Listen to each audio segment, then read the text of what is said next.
കരാറിന്റെ ഘടന പൗരന്മാർക്ക് അപകടം വരുത്തിവെക്കുമെന്നുള്ള എന്റെ വാദം ബഹുമാനപ്പെട്ട ഹൈക്കോടതി പൂർണ്ണമായി ഈ കോടതി ഉത്തരവിലൂടെ പിന്താങ്ങുകയാണ്. 4, കൃത്യമായ ചട്ടങ്ങളോ വകുപ്പുകളുമായിട്ടുള്ള ചർച്ചകളോ പിന്തുടർന്നില്ല എന്ന വാദം പെറ്റീഷണർ എന്ന നിലയിൽ എന്റെ വാദം ശരിയാണെന്ന് കോടതി കണ്ടെത്തുകയുണ്ടായി. കോടതി ഉത്തരവിൽ പറയുന്ന കമ്മിറ്റിയുടെ കണ്ടെത്തലിന്റെ അടിസ്ഥാനത്തിൽ ഹൈക്കോടതി താഴെ പറയുന്ന കാര്യങ്ങൾ വ്യക്തമാക്കി. 1, റൂൾസ് ഓഫ് പ്രൊസീജിയർ പിന്തുടർന്നില്ല. 2, സെക്രട്ടേറിയറ്റ് മാനുവൽ പിന്തുടർന്നില്ല. 3, നിയമവകുപ്പുമായി ചർച്ച ചെയ്തില്ല. 4, ധനകാര്യ വകുപ്പിന്റെ അംഗീകാരം വാങ്ങിയില്ല. 5, സമീപനം താൽക്കാലികമായുള്ളതും ഘടനാപരമായി ഉള്ളതായിരുന്നില്ല എന്ന് ഹൈക്കോടതി പറഞ്ഞു. There were lapses in executing the said contract. The relevant provisions of the rules of procedure, Secretariat Manual, have not been followed, nor the Law Department or the Finance Department were consulted. 5, 24/4/2020 Devan രാമേന്ദ്രന്റെ bench പുറപ്പെടുവിച്ച ഹൈക്കോടതി വിധി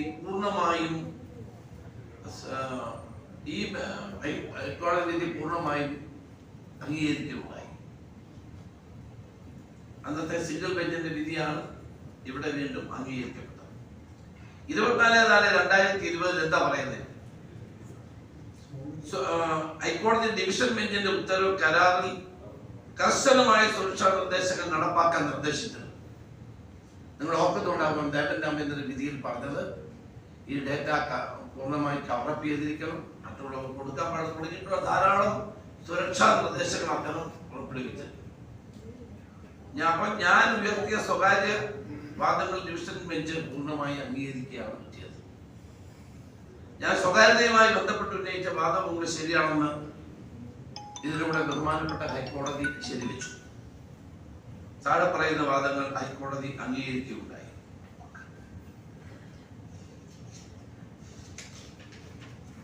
കരാർ വ്യക്തിഗത data മൂന്നാം കക്ഷിക്ക് ലഭ്യമാകുന്ന അവസ്ഥയുണ്ടായി.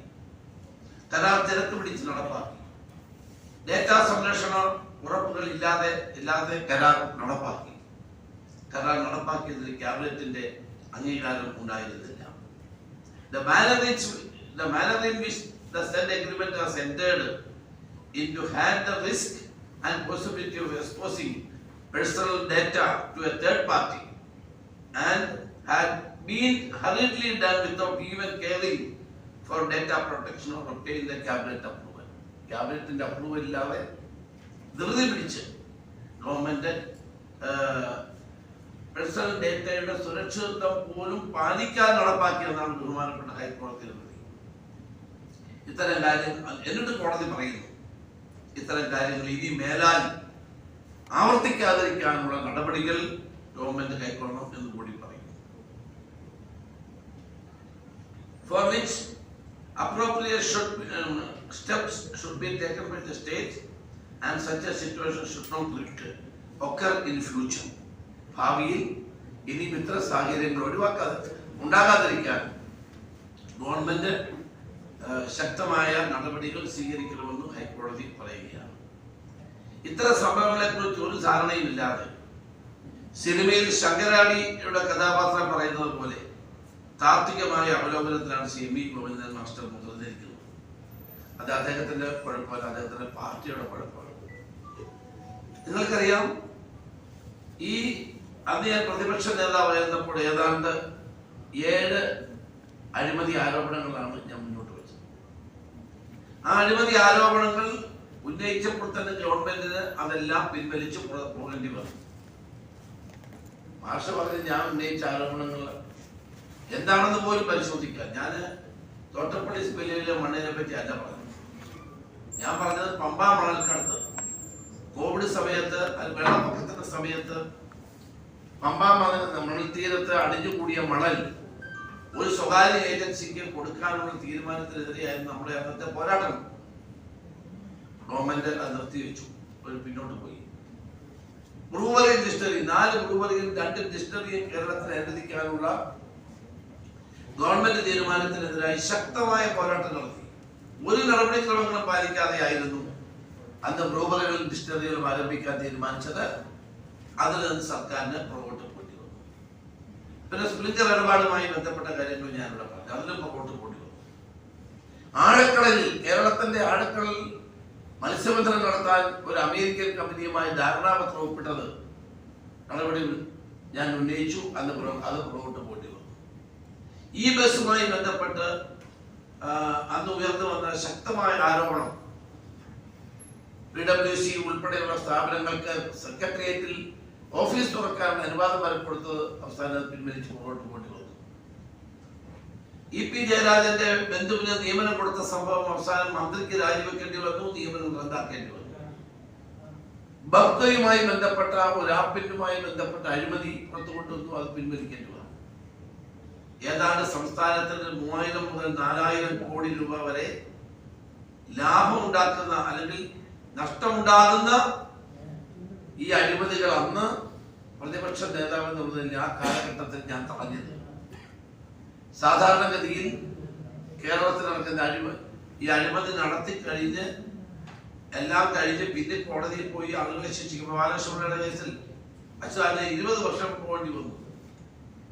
ഇതൊന്നുമില്ലാതെ ഈ അഴിമതി നടക്കുന്നു എന്ന് കണ്ടപ്പോൾ തന്നെ ഒരു വാച്ച് ഡോഗായി നിന്നുകൊണ്ട് ഈ അഴിമതി ആരോപണങ്ങൾ അഴിമതി നടക്കുന്നു എന്ന് കണ്ടു തന്നെ മുന്നോട്ട് വെച്ച് ജനങ്ങളുടെയും മാധ്യമ പ്രവർത്തകരുടെയും മുന്നിൽ വെച്ചുകൊണ്ട് അതിനെതിരെ പോരാട്ടം നടത്തി സർക്കാരിനെ കൊണ്ട് കറക്റ്റ് ചെയ്യുകയും സർക്കാരിനെ കൊണ്ട് പിൻവലിപ്പിക്കുകയും ചെയ്യുന്ന ഏറ്റവും സുപ്രധാനമായ പ്രതിപക്ഷ ധർമ്മമാണ് അന്ന് ഞങ്ങൾ നടപ്പാക്കിയത്.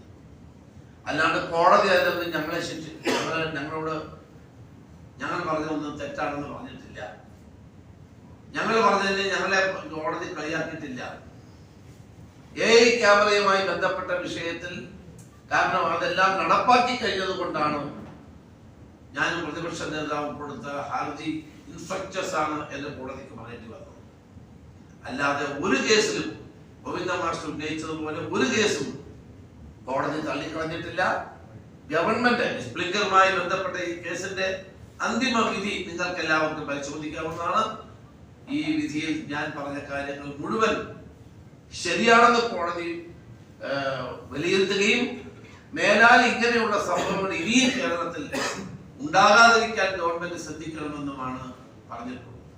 അല്ലാണ്ട് ഞങ്ങളെ ഒരിക്കലും കോടതി ഇതിനുവേണ്ടി ശാസിക്കുകയോ ഇത്തരം കേസുകളുമായി വരരുത് എന്നൊന്നും ഞങ്ങളോട് പറഞ്ഞിട്ടില്ല. ഈ കേസ് വിധി വളരെ വ്യക്തമാണ്. കാരണം ഇത് ഏറ്റവും സുപ്രധാനമായ ഒരു വിധി ആയതുകൊണ്ടാണ് ഇതിന്റെ സത്യാവസ്ഥ മനസ്സിലാക്കണം എന്ന് ഞാൻ പറഞ്ഞത്.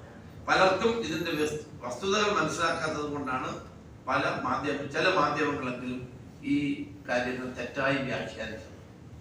ദേവൻ രാമചന്ദ്രന്റെ വിധി പൂർണ്ണമായി അംഗീകരിക്കപ്പെടുന്നു.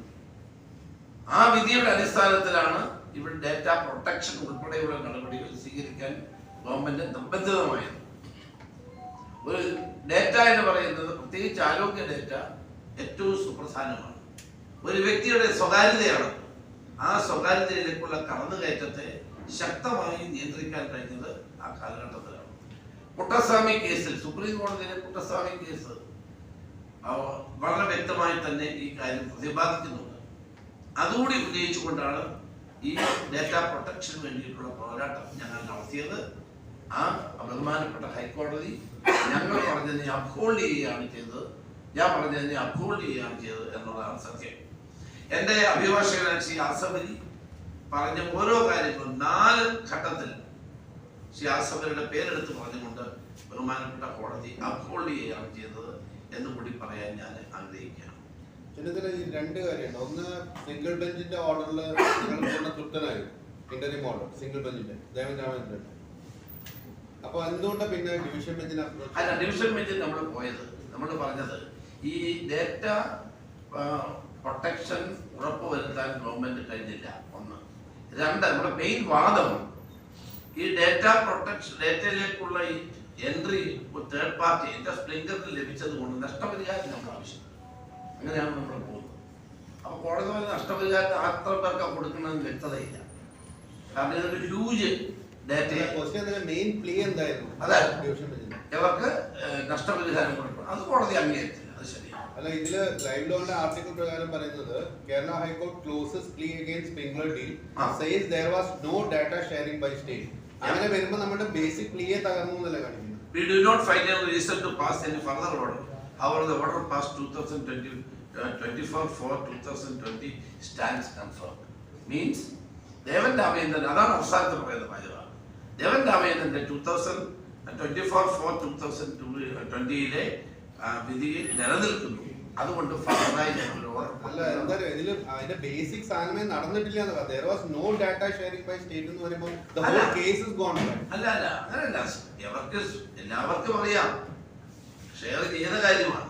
മിസ്യൂസ് ചെയ്യപ്പെട്ടിട്ടുണ്ടോ ഇല്ലെന്ന് അറിയുന്നതാണ്. പക്ഷെ കോടതിയുടെ വേർഡിങ്സ് അങ്ങനെയല്ല. കോടതിയുടെ വേർഡിങ്സ് പറയുന്നത് there was no data sharing by state എന്നാണ്. അങ്ങനെ കേസ് is gone. നമ്മുടെ basic play off the cases അവിടെ ഡാറ്റ ഷെയറിംഗ് നടന്നു. അത് മാത്രമല്ല, however it appears that the agreement is short lived and terminated. അതാണ് മെയിൻ കാരണം. നിങ്ങൾ അത് വായിക്കാതെ.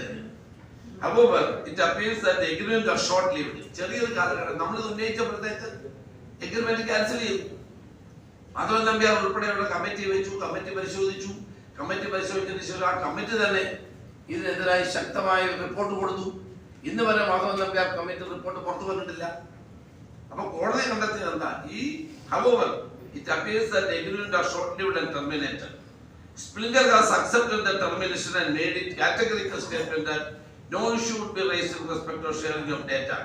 As state has only used the tools of Springer for the purpose of identifying COVID-19 victims and their details. Moreover, all the data collected by Springer has been purged. No such consideration we do not find it. അത് വളരെ clear അല്ലേ? അങ്ങനല്ല. അതായത് അവരുടെ tools ഉപയോഗിച്ച് there is no data sharing. പക്ഷെ സ്പ്രിംഗ്ലറിന്റെ ആ ഡൊമൈനിലുള്ള എക്സ്പെർട്ടീസ് യൂസ് ചെയ്തിട്ട് Kerala government they analyze the data for better treatment option. അപ്പൊ അതിനകത്ത് ഡാറ്റ സ്പ്രിംഗ്ലറിന് കൊടുത്തിട്ടില്ല എന്നൊക്കെ പറഞ്ഞിട്ടുണ്ട്. ഡാറ്റ കൊടുക്കാതെ എങ്ങനെയാണ്? ഡാറ്റ കൊടുക്കുമ്പോഴാണോ നമ്മൾ ഇതിൽ പിടിക്കുന്നത്? ഈ എഗ്രിമെന്റ് ഉണ്ടാക്കിയിട്ടും അങ്ങനെയല്ല. ഒരു മിനിറ്റ്, ഇത് agreement has been executed by the principals. Tools use ചെയ്യാനല്ലേ? ആ സ്പ്രിംഗ്ലറിന്റെ ആ ഡൊമൈനിലുള്ള എക്സ്പെർട്ടീസ് അവരുടെ ടൂൾസ് യൂസ് ടൂൾസ് ഉപയോഗിക്കണമെങ്കിൽ Kerala government was doing it, not the Sprinklr. Sprinklr was technology provider. ഞാൻ പറയട്ടെ, കേരള ഗവൺമെന്റ് അത് COVID-19 പശ്ചാത്തലത്തിൽ സ്പ്രിംഗ്ലറിന്റെ ടൂൾസ് ഉപയോഗിക്കാൻ വേണ്ടി മുന്നോട്ട് വരികയും എഗ്രിമെന്റ് എടുക്കുകയും ചെയ്തു. എന്നിട്ട് ഇത് ഷെയർ ചെയ്യാൻ വന്നപ്പോഴാണ് നമ്മൾ ഇടപെടുന്നത്. അപ്പോഴാണ് നമ്മൾ പറയുന്നത് ഈ ഡാറ്റ കളക്ഷൻ നടന്നത് കേരളത്തിൽ വന്നപ്പോഴാണ് നമ്മൾ പറഞ്ഞത് ഇത് ഡാറ്റ പ്രൊട്ടക്ഷന്റെ ഒരു റൂൾസും ഇവിടെ അംഗീകരിച്ചിട്ടില്ല, അതുകൊണ്ട് ഇത് ഒഴിവാക്കണം, ഇത് ചെയ്യാൻ പാടില്ല, this data will be misused എന്ന് പറഞ്ഞപ്പോഴാണ് ദേവൻ രാമേന്ദ്രൻ കുറേ കാര്യങ്ങൾ അദ്ദേഹം പറഞ്ഞത് ഇത് സാധ്യതയുണ്ട്, അതുകൊണ്ട് ഇതിന്റെ കാര്യങ്ങൾ ചെയ്യാൻ പറഞ്ഞു. ഇത് കവർ ചെയ്യാൻ ആന്റിസിപ്പേറ്ററി ഓർഡർ ആയിരുന്നില്ലേ?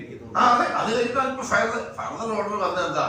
നമ്മൾ പറഞ്ഞു ഇത് ഡേറ്റ, ആളുകളുടെ ആരോഗ്യ ഡേറ്റ തേർഡ് പാർട്ടി മീൻസ് സ്പ്രിംഗ്ലർക്ക് പോയി, അതുകൊണ്ട് അങ്ങനെ പോയത് ഡേറ്റ അങ്ങനെ എടുത്ത ആളുകൾക്ക് കോമ്പൻസേഷൻ കൊടുക്കുന്നതാണ് പറഞ്ഞത്. അപ്പൊ അതിന് മുമ്പ് തന്നെ എന്ത് ചെയ്തു? ഗവൺമെന്റ് ഇത് വേണ്ടാന്ന് വെച്ചു. അവിടെയാണ് അതിന്റെ മെയിൻ കാരണം. ഈ കോടതി വിധി പറഞ്ഞതിന്റെ മെയിൻ കാരണം കോടതി സ്പ്രിംഗ്ലറുമായിട്ടുള്ള കരാർ റദ്ദാക്കുകയാണ് ചെയ്തത്. പക്ഷെ ഞങ്ങൾ പറഞ്ഞ കാര്യങ്ങളൊക്കെ ശരിയാണെന്ന് ഹൈക്കോടതി വിധിയിൽ വ്യക്തമായി സൂചിപ്പിച്ചു.